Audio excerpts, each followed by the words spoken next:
안녕하세요. 최기란 변호사입니다. 오늘은 피해자분이 교통사고로 중상해를 입었을 경우 약관과 법원 사이에 간병비에 있어서 현저한 차이가 난다는 점과 관련해서 살펴보도록 하겠습니다.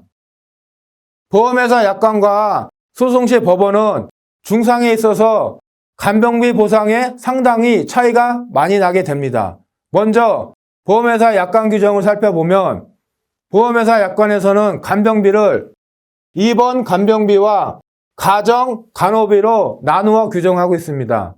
여기에서 입원 간병비는 입원 기간 동안 지급되는 간병비를 말하고 가정 간호비는 퇴원 후 잔존 생존 기간, 즉 잔존 기대 여명 기간까지 지급되는 간병비를 말합니다.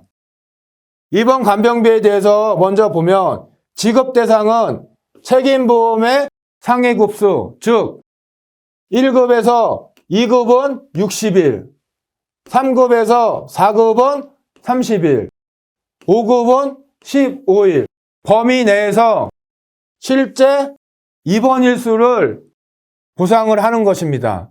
그래서 지급되는 간병비는 얼마냐?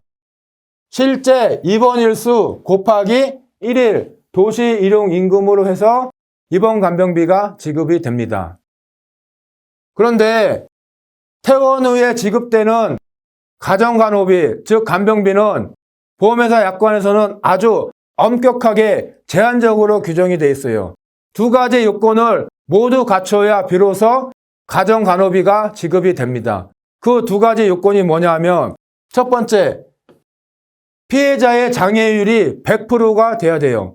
90%가 돼도 간병비가 지급이 안 됩니다. 일단 피해자의 장애율이 100%가 돼야 되고, 두 번째로는 피해자의 상태가 식물인간이거나 사지 완전 마비여야 돼요.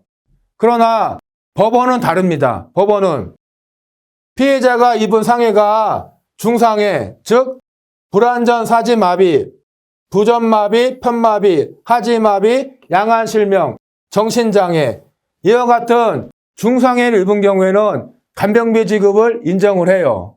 구독, 좋아요, 알림 설정 부탁드립니다. 그러면 법원이 인정하는 지급기간은 언제까지냐? 잔존 기대 여명, 즉 잔존 생존 기간까지 간병비를 보상하도록 해요. 그리고 지급 금액은 얼마냐? 소송시 법원은 보통 1일에 8시간을 기준으로 합니다. 1일 8시간을 기준으로 해서 간병 상태가 좀 심하다. 그러면 12시간 또는 16시간을 인정을 하고, 장애 정도가 그리 심하지 않다. 그러면 2시간 또는 4시간, 6시간 정도의 간병비를 인정하고 있습니다. 그래서 이와 같이 피해자가 교통사고로 중상해가 남는 경우에는 반드시 소송을 제기해야 합니다. 즉 피해자에게 남은 후유증이 편마비나 하지마비, 정신장애 등의 중상해의 경우는 반드시 소송을 해야 되는데 그 이유는 무엇이냐? 약관에서는 아까 장애율이 100%이고 또한 식물인간 또는 사지 완전 마비일 경우에만 간병비가 지급이 된다고 했죠.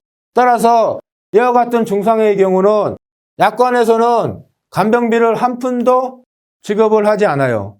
그러나 소송시 법원은 이와 같은 중상해의 경우 잔존 생존기간까지 간병비를 지급을 합니다. 또한 그 금액이 얼마냐? 무려 수억 원에 이르게 돼요.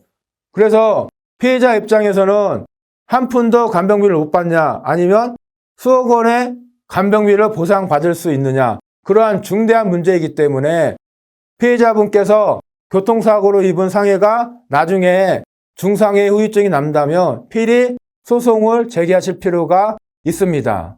예, 이상입니다. 오늘 영상을 시청해 주셔서 감사합니다.